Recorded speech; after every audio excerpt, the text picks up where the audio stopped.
मोअज़्ज़िज़ हाज़िरीन इकराम, बुज़ुर्गान कौम और मिल्लत, बसे पर्दा बैठकर सुनने वाले मेरे इज़्ज़तदार माँ और बहनों, मयूर नौजवान साथियों, मैं आप तमाम का दिल की गहराइयों से शुक्रिया अदा करता हूँ। अरे भैया ये हारने को थोड़ा हट जाओ सब, ये गिर जाएंगे सब, जितने हारे नहीं है सब गिर जाएंगे नीचे को, बिल्कुल हटने से।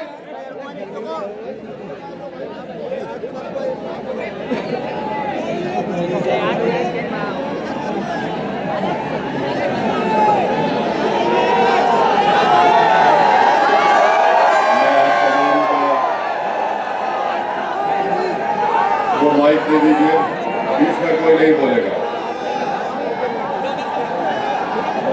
मैं आप तमाम का दिल की गहराइयों से शुक्रिया अदा करना चाहता हूँ कि आप तमाम लोग अपना कीमती वक्त निकाल कर आज मुरादाबाद की इस तारीखी सरजमीन पर मजलिस इत्तेहादुल मुस्लिमीन के जलसे में आपने शिरकत की। बावजूद इसके कि इस मैदान में बारिश भी हुई, आप यहाँ पर आए, आपका बेहद शुक्रिया। आप तमाम लोगों की इतनी बड़ी तादाद में यहाँ पर मौजूदगी इस बात का पैगाम देती है कि इंशाअल्लाह ताला आने वाले वक्त में और ख़ास तौर से जो विधानसभा और असेंबली के चुनाव उत्तर प्रदेश में होंगे, मुरादाबाद ज़िले की आवाम ने और इंशाअल्लाह उत्तर प्रदेश की आवाम ने एक फैसला ले लिया कि अब की बार हम दरी नहीं बिछाएंगे, बल्कि हम अपने वोट और अपनी दुआओं से अपनी लीडरशिप को पैदा करेंगे इंशाअल्लाह। मैं आपसे माजरत खा भी हूँ कि हम लाइट नहीं लगा सके, क्योंकि प्रशासन ने ये कहा कि बारिश की वजह से बेहतर ये है कि आप लाइट मत लगाइए। तो मैंने अपने दिल में ये सोचा और अपनी ज़बान पर लाकर आपसे कह रहा हूँ कि मजलिस इत्तेहादुल मुस्लिमीन को और नसरुद्दीन ओवैसी को लाइट की ज़रूरत नहीं है, बिजली की ज़रूरत है। इंशाअल्लाह ताला अगर आपका इत्तेहाद मजबूत रहेगा, अगर आप में एक सियासी शऊर बेदार हो जाएगा, तो मुझे यकीन है कि जो जालिम ताकतें हमारे मुस्तकबिल को अंधेरा कर रहे हैं, हम अपने इत्तेहाद की ताकत के बलबूते पर उस अंधेरे को चीर कर एक नई रोशनी को उत्तर प्रदेश में पैदा करेंगे इंशाअल्लाह। और अल्हम्दुलिल्लाह आपने लाइट का बेहतरीन इंतजाम कर लिया अपने सेल फोन की लाइट खोलकर। तो मुझे यकीन है कि ये नज़ारे देखकर लखनऊ में बैठे बाबा भी परेशान होंगे और नागपुर में बैठे आरएसएस के लोग भी फिक्रमंद रहेंगे। और मुझे पूरा यकीन है कि अखिलेश भैया की रातों की नींद अब हराम हो जाएगी, क्योंकि ये सब ये समझ रहे थे कि इनको डराओ, इनकी घर को बुलडोजर से तोड़ दो, इनके हौसलों को पस कर दो, इनको झूठे मुकदमे में डालकर जेल में डाल दो, तो ये डर कर हमारे खिलाफ खड़े नहीं होंगे। दूसरी तरफ जो नाम निहाद सेकुलर पार्टियां हैं वे समझ रही है कि भारत के मुसलमानों के पास उत्तर प्रदेश जो भारत की सबसे बड़ी रियासत है, यहाँ में के बसने वाले मुस्लिम अल्पसंख्यक समाज के पास कोई विकल्प नहीं है। मैं उनसे कह रहा हूँ, तुम ये जो बात कहते थे कि विकल्प नहीं है, विकल्प है, और ऐसा विकल्प है जो इंशाअल्लाह ताला फिरका परस्त ताकतों से पंजा आजमाई भी करेगा और उनको आने वाले चुनाव में शिकस्त भी देगा। मेरे अजीज दोस्तों, मेरी आपसे सिर्फ एक ही अपील है कि इत्तेहाद को मजबूत रखिए। और आज दिल्ली में जो तब्दीली आई आपने देख लिया कि एक ताकतवर को कमजोरों के आगे झुकना पड़ा। आपने देख लिया कि एक मजलूम को अल्लाह ने जालिम पर कामयाबी दे दी। दुनिया ने देख लिया कि अल्लाह ने कमजोरों को ताकतवर पर कामयाबी दे दी। इंशाअल्लाह ताला आने वाला वक्त बताएगा कि हम गालिब रहेंगे। इंशाअल्लाह ताला हम कामयाबी हासिल करेंगे और हम अपनी आवाज को उत्तर प्रदेश के विधानसभा में भिजाएंगे। मैं सलाम करता हूं उन बहादुर तालिब इल्म को और उन तुलबाओं को जिन्होंने कई हफ्तों से जंतर मंतर पर बैठकर ऐसा मंत्र पढ़ा कि मोदी को राज के तो मेरे अजीज दोस्तों और बुजुर्गों, ये होती है इत्तेहाद की ताकत। और मैं उम्मीद करता हूं कि भारत में हमारी 65% आबादी की उम्र 35 साल से कम उम्र लोगों पर मुश्तमिल है। भारत की 50% आबादी 25 साल से कम उम्र की है।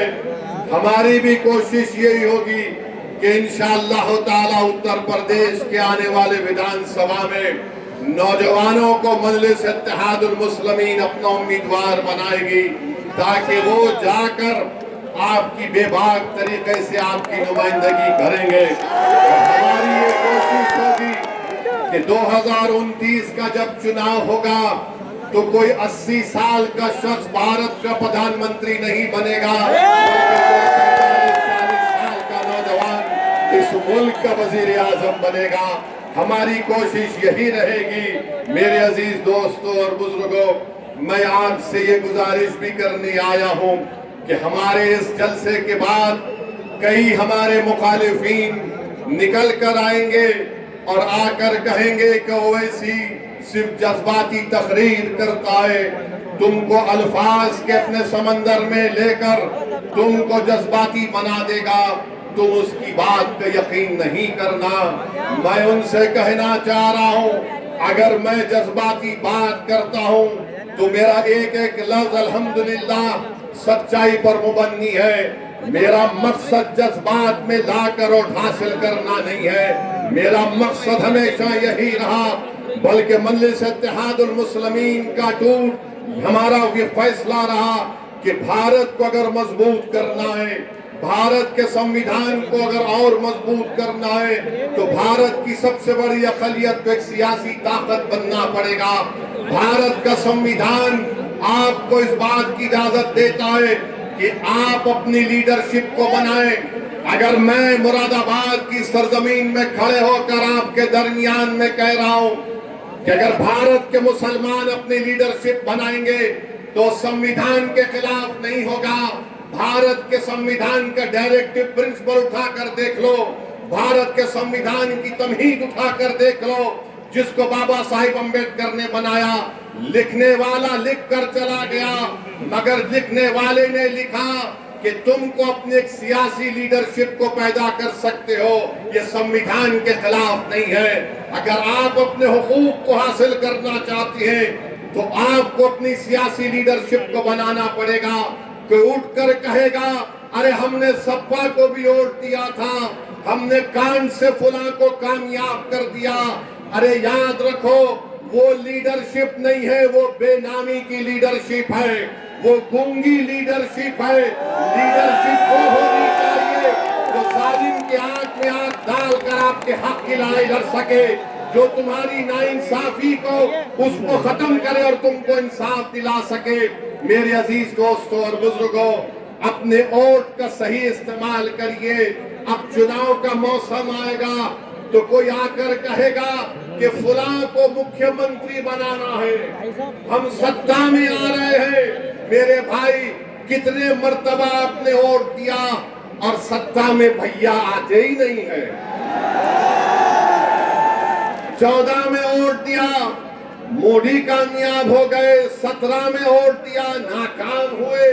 19 में वोट दिया, नाकाम हो गए। फिर 22 आया तो फिर कहा आ गए, मुख्यमंत्री बन गए। आपने उनकी बात पर यकीन किया, मगर आप क्या देखते हैं कि हम सिर्फ वोट डालकर खामोश बैठ जाने वाले हमको बना दिया गया। मैं आपसे कह रहा हूं कि वोट डालने वाले मत बनिए, शहरी बनिए, सिटीजन विद राइट्स बनिए।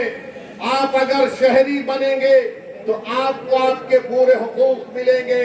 अगर आप सिर्फ वोटर बनकर रह जाएंगे तो कोई इंसाफ नहीं होगा। हमारे नौजवानों का मुस्तकबिल अच्छा नहीं हो सकेगा। हमारे बच्चियों को तालीम का इंतजाम हम पैदा नहीं कर सकेंगे। हमारे इलाकों और गांव और बस्तियों में विकास का काम नहीं होगा। आपको शहरी बनना पड़ेगा, वोटर नहीं बल्कि सिटीजन विद राइट्स बनना पड़ेगा, ताकि हम वो तमाम हुकूक को हासिल कर सके जो दूसरे समुदायों को हासिल है। आज अगर आप वोटर बनकर सिर्फ यही समझेंगे कि मुझे उनको वोट देना है, सत्ता में आ रहे, मेरे भाई गलती मत करिए। 4 मरतबा आपने गलती की, आपने अपनी लीडरशिप को पैदा नहीं किया। यकीनन जंतर मंतर पर बैठने वाले बच्चों से इज़हार हमदर्दी और उनका साथ देना अच्छी चीज है, मगर मैं ये पूछना चाहता हूँ, आजम खान को जेल में डालने के बाद सजा हो गई, कितने सपा के लोग रोड पर निकल कर आकर धरना दिए? बताओ, हमको कोई जवाब नहीं दे सकेगा। अतीक को पुलिस कस्टडी में गोली मार दी गई, कोई एहतजाज बुलंद नहीं किया जाता। ऐसे कितनी मिसालें मैं तुम्हारे सामने रख सकता हूँ। मेरे अजीज दोस्तों और बुजुर्गों, आज आप देख रहे हैं कि उत्तर प्रदेश में बीजेपी की सरकार है, वो एक पूरी कोशिश कर रही है कि मुस्लिम अक़लियत के बच्चे और बेटियां हमारी तालीम याफ्ता ना हो। इसीलिए जौहर यूनिवर्सिटी को डिमोलिश करने की, तोड़ने की नोटिस दी जाती है।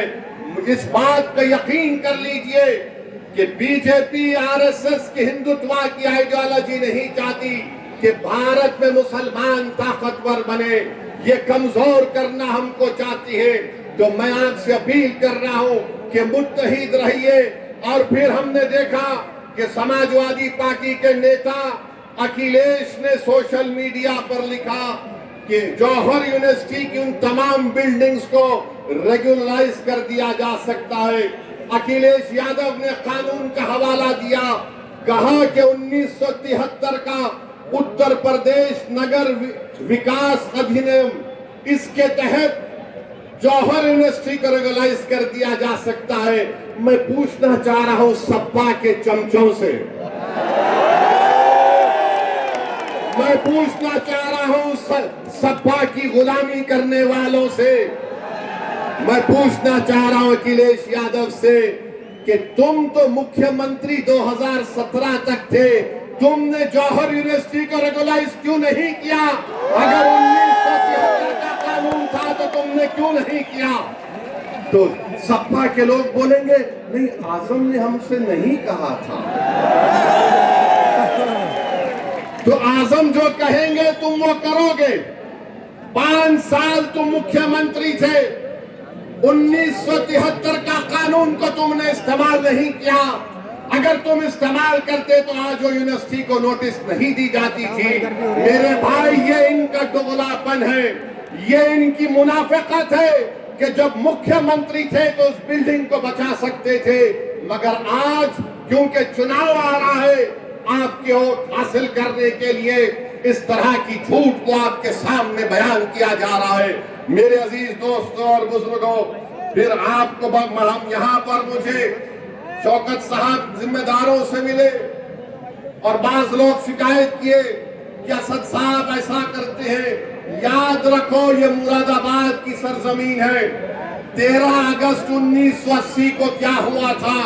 नौजवानों, मेरी इस बात को अपने जहन में याद रखो, अपने दिमागों में, दिलों में कलम बंद कर लो कि 13 अगस्त 1980 को मुरादाबाद की ईदगाह की ग्राउंड पर जब लोग खुशी खुशी ईद उल फितर की नमाज पढ़ने आए थे, 40,000 लोग नमाज पढ़ने आए थे, उन पर पीएसी की तरफ से गोलियां बरसा दी गई। जलियांवाला बाग में इतने लोग अंग्रेजों ने नहीं मारे, जनरल डायर ने इतने लोगों को नहीं मारा था जलियांवाला बाग में। उससे ज्यादा मुरादाबाद की ईदगाह पर मुसलमानों का खून इस जमीन पर गिरा, उनको शहीद कर दिया गया। बताओ उस वक्त असदुद्दीन ओवैसी कहां था? बताओ असदुद्दीन ओवैसी पर उंगली उठाने वालों, मेरी उम्र 11 साल की थी जब 13 अगस्त 1980 को हुआ। बताओ तुम उसका क्या जवाब दोगे? जिन्होंने अपने खानदान परिवार को खो दिया, जिन्होंने अपनी माओ को खो दिया, आज आप हमको उंगली उठाकर हम पे इल्जाम लगाते हैं। अरे तुम खुला बोल दो कि तुम समाजवादी पार्टी और कांग्रेस की चमचागिरी करने की कसम खाए हो जिंदगी भर। तुम मुस्लिम नौजवानों को उनका मुस्तकबिल खराब करने की कसम खाए हो। बता दो तुम, बताओ तुमने क्या हासिल किया? अरे अखिलेश मुख्यमंत्री थे, मुजफ्फरनगर का कांड हुआ, 50,000 मुसलमान बेघर हो गए और तुम आकर असदुद्दीन ओवैसी को गाली देते। अरे बको गाली मुझे, मैं कोई फरिश्ता नहीं हूं, मगर याद रखो तुम्हारी झूठ और तुम्हारी गाली, तुम्हारे इल्जामात मेरे हौसलों को पस्त नहीं कर सकेगी। मैं जब तक जिंदा रहूंगा जालिमों से मुकाबला करता था और करता रहूंगा इंशाअल्लाह ताला। तो मेरे अजीज दोस्तों और बुजुर्गों, इंशाअल्लाह फिक्र मत करिए, आप वैसा ही होगा।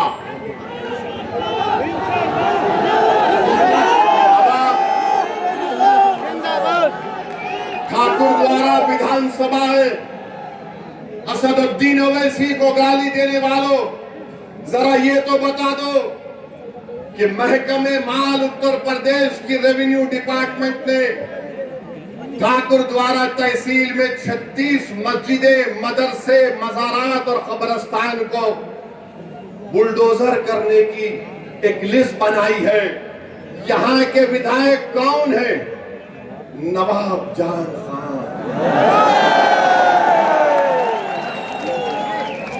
ये क्या कर रहे हैं? क्या कर रहे हैं? 36 कब्रिस्तान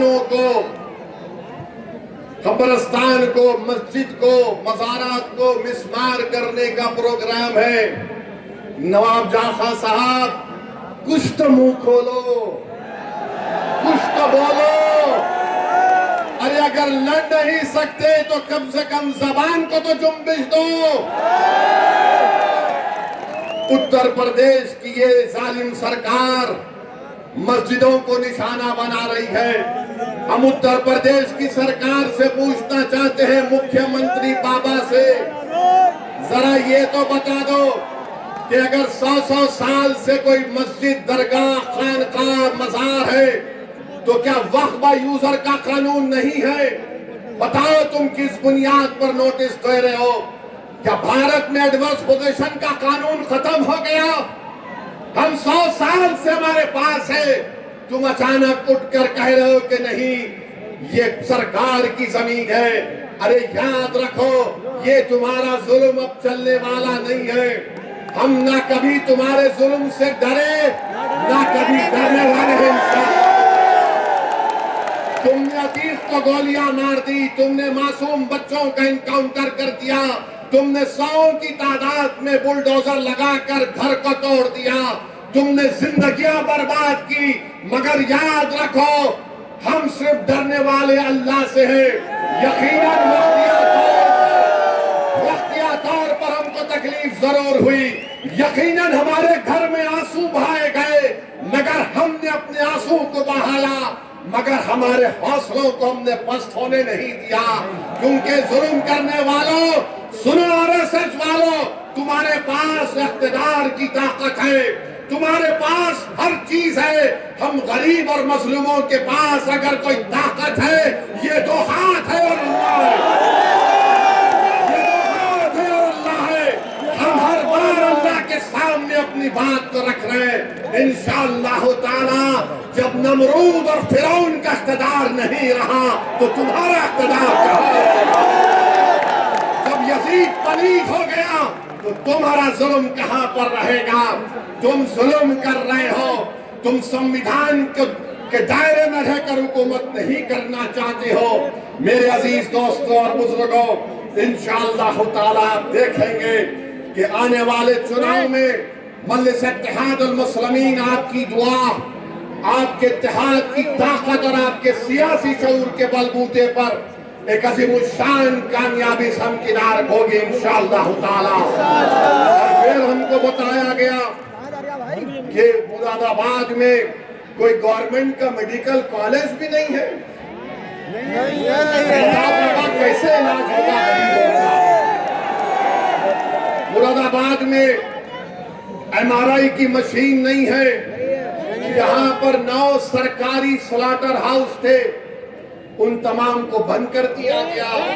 आखिर गोश्त का जो कारोबार गरीब कर रहा है, उससे बीजेपी इतना नफरत क्यों करती है? भारत से एक्सपोर्ट हो रहा है बीफ उत्तर प्रदेश से, तो ना मोदी को तकलीफ ना बाबा को तकलीफ, मगर एक छोटा गरीब आदमी अपना गोश्त का कारोबार करता है तो गरीबों से दुश्मनी है, दौलतमंदों से हमदर्दी है मोदी और बाबा को। मेरे अजीज दोस्तों और बुजुर्गों, फिर अभी आपके सामने कहा गया कि मुरादाबाद स्मार्ट सिटी में डेवलपमेंट का काम जो दावे करती है, मगर बताओ करोला में जामा मस्जिद और पुराने शहर में विकास का काम क्यों नहीं कराया गया? स्मार्ट सिटी का पैसा कहां चला गया? मेरे अजीज दोस्तों और बुजुर्गों, ये सच्चाई मैं आपके सामने रख रहा हूं और मैं उत्तर प्रदेश के मुख्यमंत्री से पूछ रहा हूं कि राम मंदिर में ये चोरी कैसे हुई?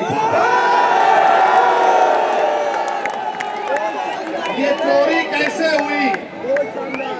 चंपक को आपने छोड़ दिया, आग को पकड़ लिया। बताइए, आप धोखा दिया गया था आस्था आस्था कहकर। अरे असली आस्था इनकी नोट में है, पैसे में है। लूटने के लिए सब तमाम काम किया गया।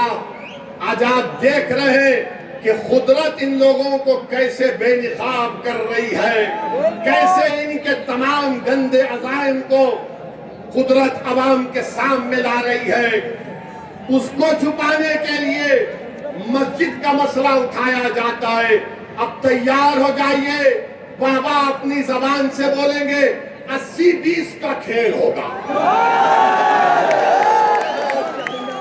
बाबा बोलेंगे 80-20 और उधर से सपा वाले बोलेंगे 20 हमारी जेब में है। हम किसी के जेब में नहीं है।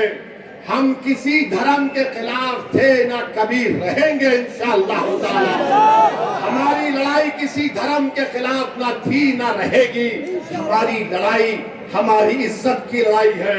हमारी लड़ाई हमारे हुकूक की लड़ाई है। हमारी लड़ाई इंसाफ की लड़ाई है। हमारी लड़ाई हिस्सेदारी की लड़ाई है। अब हम दरी नहीं बिछाकर नीचे नहीं बैठना चाहते, अब हम बराबरी चाहते हैं। अगर कुर्सी होगी, अखिलेश बैठेगा कुर्सी के सामने, तो ओवैसी उस कुर्सी के सामने पैर पे पैर डालकर बैठेगा। सुन लो, मैं पहले भी कह चुका हूं और आज भी कह रहा हूं, मजलिस नहीं चाहती कि दोबारा भाजपा की सरकार बने उत्तर प्रदेश में। मैं हाथ मिलाने को तैयार हूं, मैं अलायंस करने को तैयार हूं। आज वक्त है, बात कर लो, बाद में रोना नहीं चुनाव खत्म होने के बाद। हम नहीं चाहते कि बीजेपी दोबारा सत्ता में आए।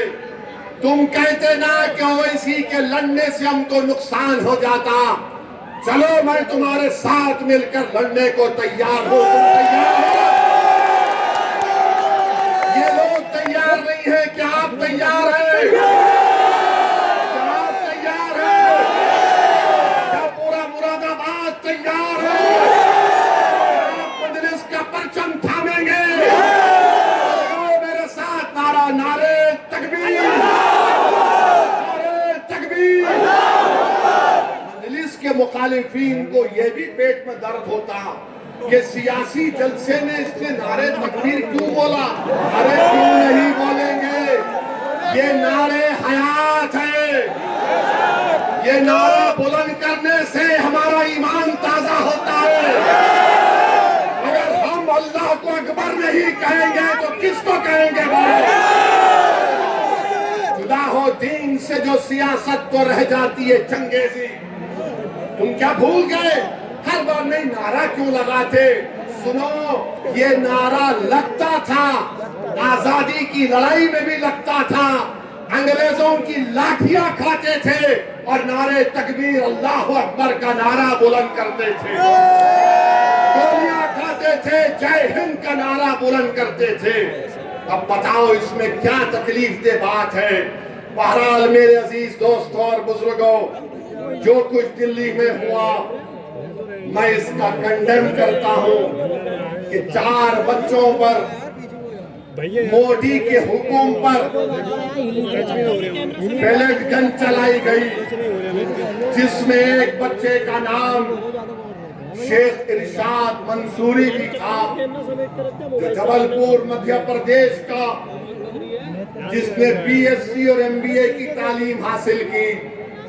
उस पर पैलेट गन की गोलियां चलाई गई, 12 बोर। और वो उस बच्चे से मुलाकात केंद्र के मंत्री नड्डा साहब जाकर मिले। उस शेख इरशाद मंसूरी से जब नड्डा साहब ने पूछा कि तुम वहां क्यों गए थे, तुम वहां क्यों गए थे, तुम यहां पर क्यों आए, लोग पूछेंगे तुमको। आप यहां पर आए तो बास लोग पूछेंगे चमचे सप्पा के, अरे तुम क्यों गए? तो इरशाद मंसूरी ने जो जवाब दिया, उसको अपने जहन नशीन कर लीजिए। शेख इरशाद मंसूरी ने मोदी के मंत्री से कहा, शिक्षा का मसला था, नाइंसाफी हो रही थी, नाइंसाफी के खिलाफ मैं गया था।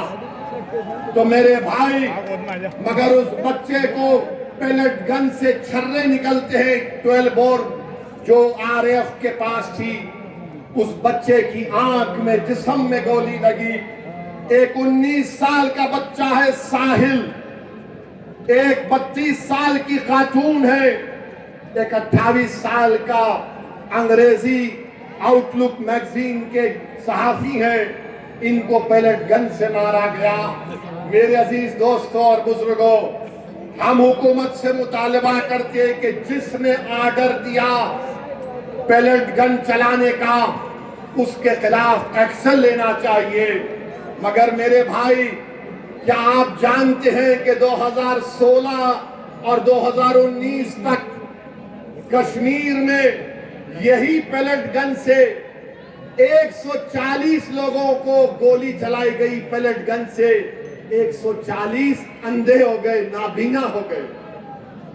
140, 14,000 लोगों पर कश्मीर में आंख में गोली लगी। अब आप बताइए, उसमें 19 महीने की बेटी थी हमारी, उसका नाम हिबा था। यहां 4 को मारा गया। हम मजम्मत करते हैं, कश्मीर में 140 लोग नाबीना हो गए, हम उसकी भी मजम्मत करते हैं। बच्चों पर, बच्चियों पर लाठियां बरसाई गई, लाठियों में कीले लगे हुए थे, सर पर मारकर सर फोड़ा गया, हाथ और पैर तोड़ दिया गया। हम उनको भी मजम्मत करते हैं, उनसे इज़हार हमदर्दी करते हैं। मगर जब हम पुकार पुकार कर कह रहे थे कि CAA के कानून के खिलाफ, जब जामे मिलिया यूनिवर्सिटी में घुसकर, लाइब्रेरी में घुसकर बच्चों को मारा गया, एक बच्चे को इतनी बुरी तरह मारा गया कि उसकी आंख जाय हो गई, बेटियों को रोड पर मारा गया, हमारी बेटियां तड़प रही थी, दुनिया तमाशा देख रही थी, उन बच्चों को मारा गया रोड पर गिराकर। जामे मिलिया यूनिवर्सिटी के तालिब इल्म से कहा गया कि यूनिवर्सिटी से बाहर निकलो तो हाथ उठाकर निकलो। अरे हाथ उठाकर उनको कहा गया बाहर निकलो। हम यही कहना चाह रहे हैं, जुल्म किसी पर हो, जुल्म होता है, ये सेलेक्टिव सिलेक्शन नहीं कर सकते आप। इसीलिए किसी शायर ने बड़ा खूब कहा, जो हम पर गुजरे थे रंग सारे, जो हम पर गुजरे थे रंग सारे, तो खुद पर गुजरे तो लोग समझे।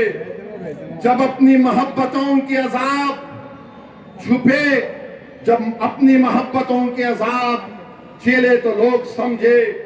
वो जिन दरख्तों की छांव में से मुसाफिरों को उठा दिया था, इन्हीं दरख्तों पर अगले मौसम फल ना उतरे तो लोग समझे। याद रखिए, ये हमको समझना है। अब आप देख लिए कि मोदी डरता क्यों है। जब जनता रोड पे निकलती आती है तो मोदी और बाबा और ऐसे, जब किसान दिल्ली को आया तो मोदी झुक गए। तो मेरे अजीज दोस्तों और बुजुर्गों, मैं आपसे दरमंदाना अपील कर रहा हूं कि रोड पर नहीं निकलना है, अपनी जानों की हिफाजत करो। तुमको सिर्फ निकलना है मुत्तहिदा तौर पर। जिस दिन इलेक्शन होगा, एक ताकत और कुव्वत बनकर निकलो और पूरे एतमाद के साथ जाओ कि अब के बार वोट पतन पर पड़ेगा। देंगे। बिहार में भी भैया ने बड़ी कोशिश की थी, अखिलेश ने अपने चार मुस्लिम सांसद को भिजाया। वो जहां कहीं भी जाते अपनी तकरीर की शुरुआत करते और खत्म करते असदुद्दीन ओवैसी के वजीफे से और उसी पर खत्म करते। इतनी गालियां, इतना झूठ बका गया, मगर लाखों सलाम बिहार और खास तौर से सीमांचल की जनता को कि उन्होंने अखिलेश के उस पैगाम को ठुकराया और कहा कि बिहार में हमारी लीडरशिप होगी। हम अपने वोटों से अख्तरुल ईमान तौसीफ आलम को और मजलिस के तमाम मुर्शिद साहब को, सरवर आलम को कामयाब करेंगे। मेरे भाई, अगर अल्लाह मेरे दिल को जबान देता तो मैं दिल को निकाल कर तुम्हारे कदमों में रख देता कि तुम जब उठकर अपने हक के लिए लड़ोगे, नाइंसाफी के दौर का खात्मा होगा। कोई आकर तुमसे इंसाफ नहीं करेगा। हाँ, हमारे मरने के बाद हमारे जनाजे पर आकर खड़े होकर मरने वाले के खानदान को पुरसा देकर चले जाएंगे, मगर अब ऐसे नहीं होगा। हम नहीं मरेंगे, हम जिंदा रहेंगे इंशाअल्लाह। हम जिंदा रहेंगे अपने हक के लिए और अपनी आने वाली नस्लों के लिए। हम जिंदा रहेंगे ताकि हमारी जिंदगी, हम उस जिंदगी से अपने परवरदिगार की इबादतगाहों को आबाद कर सके। हम जिंदा रहेंगे इसलिए कि हम अपने मदरसों को आबाद रख सकेंगे। हम जिंदा इसलिए रहेंगे ताकि हमारी बेटियों को तालीम के जेवर से आरास्ता किया जाए। हम जिंदा इसलिए रहेंगे कि कोई नाइंसाफी हमसे ना करे। याद रखो, अगर जिंदा है तो जिंदगी का सबूत देना पड़ेगा। और कैसे देना पड़ेगा? जज्बाती तकारीर से नहीं, नारों से नहीं, मगर इत्तेहाद से देना पड़ेगा। क्या आप इत्तेहाद को मजबूत करेंगे? इंशाअल्लाह। क्या आप मजलिस का साथ देंगे? इंशाअल्लाह। मेरे भाई, ये नौजवानों, ये लड़ाई तुम्हारे मुस्तकबिल की है। मैं यहाँ पर नेता बनने के लिए नहीं आया हूँ और अल्लाह मेरे दिल का हाल जानने वाला है। मैं यही चाहता हूँ कि तुम नेता बनो, तुम सांसद बनो, तुम विधायक बनो, तुम लीडर बनो, तुम इस कलम से अपने मुकद्दर के फैसले करो। ये मजलिस इत्तेहादुल मुस्लिमीन चाहती है। इंशाअल्लाह ताला 29 में कोई 80 साल का शख्स इस देश का वजीर आजम नहीं बनेगा। कोई 40-45 साल का नौजवान इस मुल्क के मुकद्दर को बदल देगा, जहां पर अमन होगा, इंसाफ होगा, किसी के पास नफरत नहीं होगी। ये मजलिस इसकी कोशिश कर रही है। तो आप तमाम का बेहद शुक्रिया। और मैं शुक्रगुजार हूं एडवोकेट जफर साहब संभल से आए हैं। ये वो आदमी है जिसने अल्लाह के घर की हिफाजत के लिए जेल को जाना पसंद किया, जालिम से समझौता करना। हम जफर साहब का शुक्रिया अदा करते हैं और साथ ही साथ हमारे इरफान चौधरी, दानिश चौधरी जो शामली से आए हैं, बिलाल चौधरी, नाजिम साहब, नदीम जो अलीगढ़ से, शादाब अलीगढ़ से, अफजल अलीगढ़ से और फैज अलीगढ़ से आए हैं।